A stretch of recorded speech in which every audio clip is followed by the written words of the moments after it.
नमस्कार साथियों, मैं कुमार अनूप और आप देख रहे हैं न्यूज़ बिंदु। मुंबई की लाइफलाइन माने जाने वाली बीएसटी बस सेवा पर हड़ताल का ब्रेक लग गया है। कर्मचारियों की हड़ताल आज दूसरे दिन भी जारी रही है, जिसके चलते लाखों यात्रियों को भारी परेशानियों का सामना करना पड़ रहा है। रोजाना नौकरी, कारोबार, स्कूल और कॉलेज जाने वाले लोग वैकल्पिक संसाधनों पर ही निर्भर होने को मजबूर हैं। बीएसटी कर्मचारियों का कहना है कि उनकी मांगें पिछले कई वर्षों से लंबित हैं।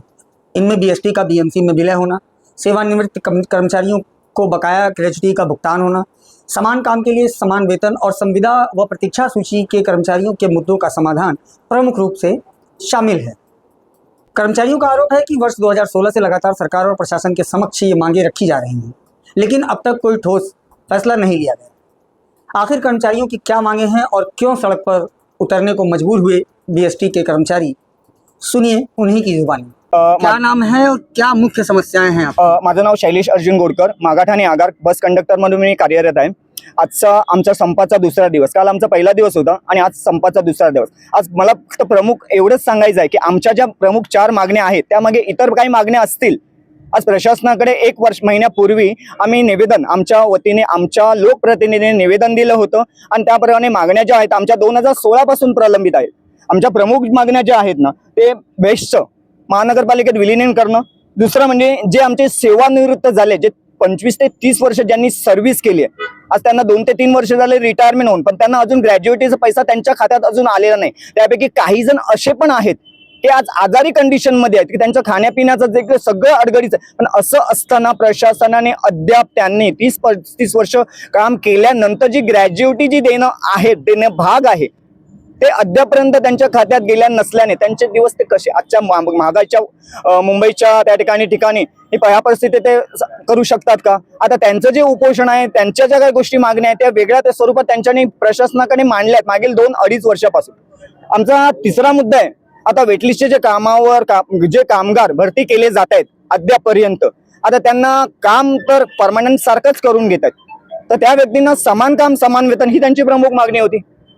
तर ह्या गोष्टीनंतर आमचं जे काय विलीनीकरण, ह्या 3 मुद्दे आम्ही ठळक स्पष्टपणे मांडले। ते आम्हाला त्या ठिकाणी मागण्या सरकारकडे आम्ही 2016 पासून मागण्या करतोय, 2016 पासून। आज त्याचा अर्ज व पाठपुरावा वरिष्ठ लेवल म्हणजे आज मुख्यमंत्री, उपमुख्यमंत्री सगळ्या गोष्टीची दखल घेत आहेत, सगळे ह्या गोष्टीची दखल घेत आहेत, पण अडतंय कुठे? आज कालचा संप, आजचा संप, आज जनतेला त्रास होतोय। जो सामान्य जनता आहे ना त्या जनतेला त्रास होतोय, पण जनतेला आम्ही एकच आमच्याकडनं एक विनंती आहे, आव्हान आहे, विनंती आहे की कोरोनाच्या काळात आम्ही आमचं जीवावर दोघांना आमचा संसार आमच्या मुलाबाळांना घरी ठेवून आम्ही आमच्या जीवावर उतरून सर्व्हिस दिली होती। जनतेला सेवा पुरवण्याचं काम आमचं आहे आणि ते आम्ही करतोय। फक्त आजच्या संपाला जनतेने आम्हाला पाठिंबा द्यावा। आज आम्ही जनतेला वेटीच धरत नाही, हेच आम्ही या माध्यमातून जनतेला सांगतो, जनतेला आवाहन करतोय। आमच्या या ज्या 4 मागण्या ज्या आहेत, 4 ज्या मागण्या आहेत त्या रास्ता आहेत का? आणि बाकी इतर असतील त्या ठिकाणी सोशल मीडियावर त्या ठिकाणी व्हायरल आहेतच, पण आमच्या ह्या 4 प्रमुख मागण्या आहेत ना त्या रास्ता आहेत का हे जनतेने त्या ठिकाणी ठरवावे आणि जनतेने आता बेस्ट कामगारांना सपोर्ट करावा, न्याय हक्क मिळवून द्यावा, ही आमची इच्छा है। अभी सरकार से बातचीत हुई, क्या नतीजा निकला? अगर नतीजा नहीं निकलता है तो ये हड़ताल कब तक जारी रहेगी? सरकार बरोबर बोलणं 2016 पासून अपडेट, 2016 पासून चर्चा आहे। आज कागदोपत्री असीम कुमार गुप्ता साहेब यांच्याकडे नगर विकास खात्याचे त्या ठिकाणी ते सचिव आहेत, जे मला फक्त एकच, आम्ही सामान्य नागरिक आहोत, आम्ही सामान्य कामगार आहोत, आम्हाला वरच्या लेवलला काय चाललंय आमचा विषय तिथपर्यंत मांडला जातोय, पण त्यावर त्यावर अंमलबजावणी का होत नाही याचं आम्हाला कारण मूळ कळत नाही। आज आमचे लोकप्रतिनिधी असतील या ठिकाणी उपस्थित असतील, त्यांनी पण आपले प्रश्न वेळोवेळी मांडलेत।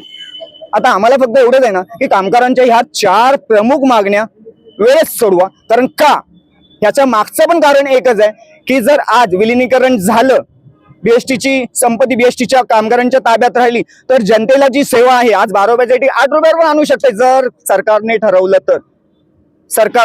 आणि महत्वाची गोष्ट आहे, बेस्टच्या 350 एकर जो सध्या अंदाजित प्लॉट आहे स्वमालकीचा बेस्टच्या ताब्यातील, ते सध्या आता कुर्ला धारावी डेपोचं इश्यू सध्या त्या ठिकाणी खाजगीकरण चाललंय।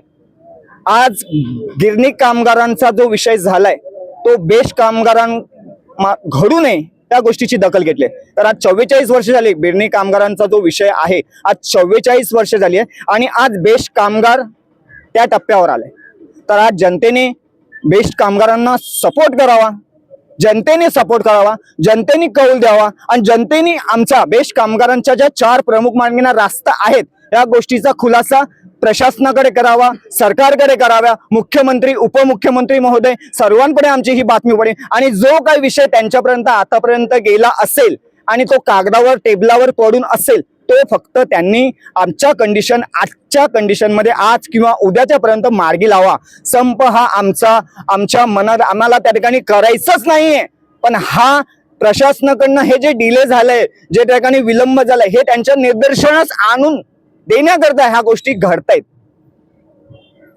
घडतायत आणि ह्या घडवण्याच्या कारणामागे त्या ठिकाणी सरकार जबाबदार आहे. या सरकारवर मी जबाबदार ठेवत नाही. सरकारच्या हाताखाली जे काम करण्यास अपूर्ण त्या ठिकाणी सह्या करण्यास म्हणजे विषय पुढे मांडण्यास त्या ठिकाणी टाळाटाळ करतात ते त्या गोष्टी जबाबदार आहे. त्या गोष्टी उपमुख्यमंत्री महोदय, मुख्यमंत्री महोदय या गोष्टीची दखल घेऊन लवकरात लवकर कामगारांच्या ह्या ज्या 4 प्रमुख मागण्या आहेत, बाकी इतर काही मागण्या असतील त्याच्यावर तोडगा काढावा आणि त्यावर काहीतरी सोल्युशन काढून त्या ठिकाणी आम्हाला योग्य तो न्याय द्यावा. आम्हाला आमच्या परीने जसं जमतंय, बोलायला जमतंय, आम्ही आमचे विषय मांडतोय, पण त्या ठिकाणी योग्य तो विचार सरकारने करावा. ते आमचे मागण्या बऱ्याच आहेत, पण त्या कायद्यात त्या ठिकाणी बसतायत का? त्या कायदेशीर त्यांनी बसून जनतेला पण त्या गोष्टीचा फायदा व्हावा या गोष्टीचा विचार करून त्यांनी आमच्या मागण्या पूर्ण कराव्यात, एवढंच माझं मागणी आहे. आणि आज अशी बातमी आलेली आहे की आमचा संप मोडकळीस आणण्यासाठी एसटी कामगारांना त्या ठिकाणी बोलावण्यात येतील आणि त्यांच्या बसेस तिथे चालवण्यात येतील. आता ही अफवा आहे की खरी गोष्ट आहे हे आम्हाला सुद्धा माहित नाही, परंतु आम्ही आपल्या माहितीप्रमाणे एसटी कामगार पण आमच्या सपोर्टला त्या ठिकाणी उभे आहेत. आता सध्याच्या कंडिशन असं आम्हाला त्या ठिकाणी त्यांच्याकडनं काही बातम्या आम्हाला कळल्या. फक्त आम्हाला एसटी कामगार किंवा इतर जनता किंवा इतर सर्व सामान्यांना एकच सांगायचं आहे की आमची ही कामगारांची जी मागणी आहे, ज्या प्रमुख 4 मागण्या आहेत या रास्त आहेत का? आता ह्या मागण्या आम्ही 2016 पासून मांडतोय आणि त्यावर अजून तोडगा निघालेला नाहीये. या जबाबदार कोण? कामगार की त्या ठिकाणी ज्यांच्याकडे आम्ही प्रश्न मांडले सरकार? या गोष्टीची अगोदर खुलासा व्हावा. आणि अशा ज्या काही अफवा येत आहेत की संप मोडकळीसाठी त्या ठिकाणी अशा पद्धती त्या ठिकाणी बेस्ट एसटी कामगार किंवा इतरांना बोलवणं, या अफवा असतील किंवा खरं असतील, याबाबत काय ते योग्य तो त्या ठिकाणी सरकारने तोडगा काढावा आणि जेणेकरून लवकरात लवकर कामगारांचे प्रश्न सोडवावेत.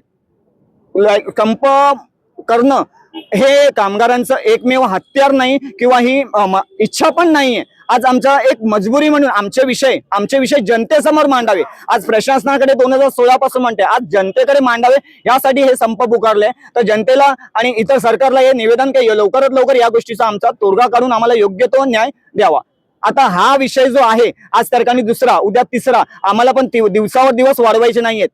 आज काहीतरी निर्णय लागला पाहिजे, कुठेतरी त्या ठिकाणी विषय थांबला पाहिजे, कारण गिरणी कामगारांसारखा बेस्ट कामगार झाला नाही पाहिजे. आणि आज जर कामगार त्या ठिकाणी आम्ही एकजूट आहोत, आमच्यामध्ये फाटाफुटी करण्यामध्ये बऱ्याच अफवा पसरवल्या, बरोच आरोप केले जातात, बरोच खोटे नाटे पण आरोप त्या ठिकाणी पोलिसांमार्फत केले जातील. या शब्दाचा पण त्या ठिकाणी मी उच्चार का करतोय, कारण काही गोष्टी आमच्या कानावर येतात. तर आज जर कामगारांना त्या ठिकाणी आमचा न्याय हक्क मिळत नसेल तर उद्या हेच कामगार आपल्या बायकांबरोबर, जे आपला उदरनिर्वाह चालतोय, बायका मुलांसोबत त्या ठिकाणी प्रत्येक डेपोमध्ये येऊन आपापली प्रतिक्रिया देतील आणि जे काय असेल ते आपले प्रश्न प्रशासनाकडे मांडतील. या गोष्टीची पण प्रशासनाने दखल घ्यावी आणि योग्य तो निर्णय आजच्या आजच द्यावा, ही प्रशासनाला नम्र विनंती.